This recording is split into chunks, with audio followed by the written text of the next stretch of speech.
দাদা বাড়িতে থাকতো না, আমার দাদার শ্বশুর বাড়ি আমাদের বাড়ির পিছনেই বাড়ি তো। ডাইনি অপবাদকে কেন্দ্র করে ষাটোর্ধ এক বৃদ্ধাকে পিটিয়ে খুন করার অভিযোগ উঠল তার নাতির বিরুদ্ধে।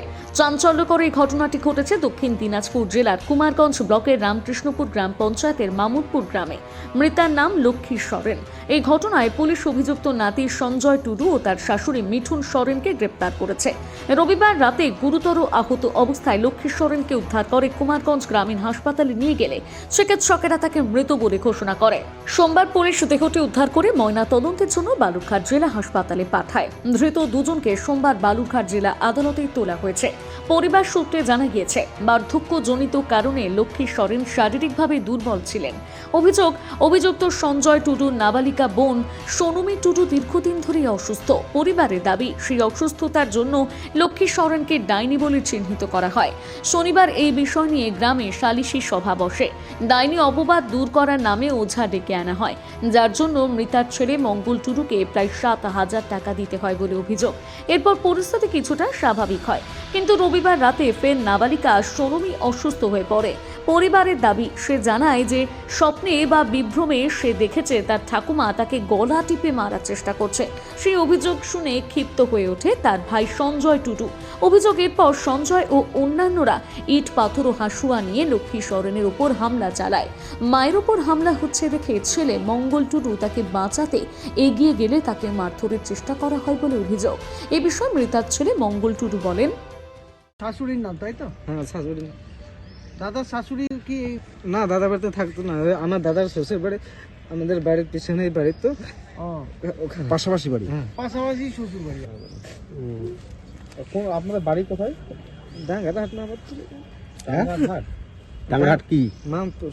কি নাম? মামুদ। আপনাদের কি অঞ্চল কি ধরে? আমাদের রামকৃষ্ণপুর। ডাঙ্গারহাটে তো। ডাঙ্গারহাট তো না, সমজিয়া। সমজিয়া। না না না, আপনাদের রামটাং। আপনার প্রধানের নাম কি?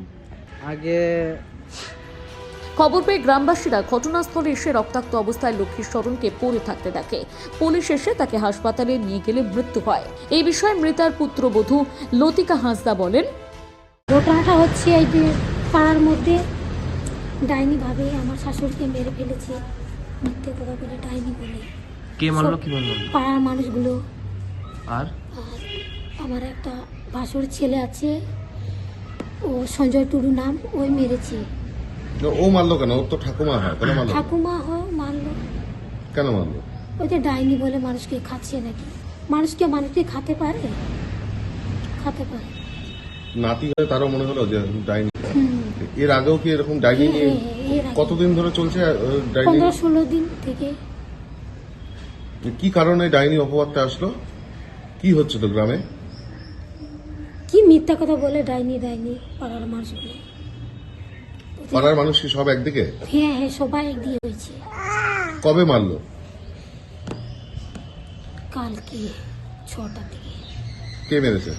সঞ্জয় টুডু। আর তার সঙ্গে?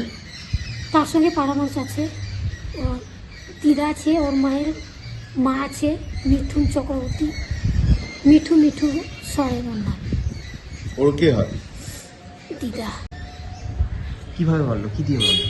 লাঠি মেরেছে, পাও দিয়ে লাঠি মেরেছে, ইট দিয়ে মেরেছে, মুখে থেকে রক্ত বের হয়ে গেছে। ধারালো অস্ত্র মেরেছে? ওটা তো আমরা বলতে পারবো না। আপনারা কোথায় ছিলেন? আমরা তো পালাই গেছি, আমাদেরকে পাড়ার সবাই মিলে আমাদেরকে হাসে নিয়ে দাঁড়াচ্ছে, আমাদেরকে আমরা বলে ডাইনি। সে ভয়ে আমরা চলে গেছি মেম্বারের কাছে।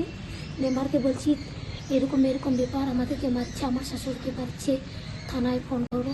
তো ওখান থেকে ও ফোন করছিল, তো ওখান থেকে এসে দেখেছি তো আমার শাশুড়িটা মৃত অবস্থায় রাস্তার মধ্যে পড়ে আছে। সব পাড়ার মানুষ দেখে আছে, আপনারা কেউ কি বাঁচাচ্ছে না। বাড়ি যেতে ভয় পাচ্ছেন এখন?